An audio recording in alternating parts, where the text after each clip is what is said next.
High! আজ মনোবিজ্ঞানের সাইকোসিসমূলক সমস্যা নিয়ে আলোচনা করব। সাইকোসিস এক ধরনের অস্বাভাবিক বৈষম্যমূলক অতীত অভিজ্ঞতাপূর্ণ নিরবিচ্ছিন্ন রোগ। যেসব মনোবিজ্ঞানমূলক ঘটনা বা ব্যাপার মনোবিজ্ঞানীরা বড় ভূমিকাগুলো পালন করে থাকে সেগুলো নিয়েই আজকে আলোচনা। আপনারা হয়তো অনেক সময় বিকৃত মস্তিষ্কের কথা শুনেছেন, কিন্তু কখনো কি আপনারা বিকৃত পরিবারের কথা শুনেছেন?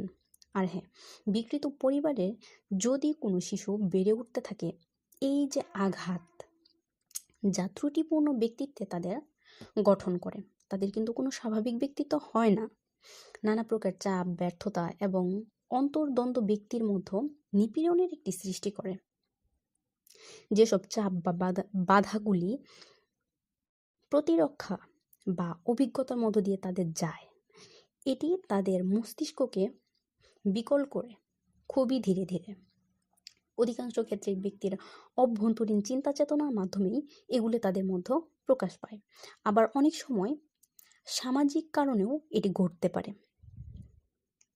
আমেরিকাতে এক পরিসংখ্যানে দেখা গিয়েছে যে কেনিয়ান আফ্রিকানদের মধ্যে সাইকোসিসের সংখ্যা প্রতি 1,00,000-এ 37 জন, এবং আমেরিকাতে সাইকোসিসের সংখ্যা প্রতি 1,00,000-এ 808 জন।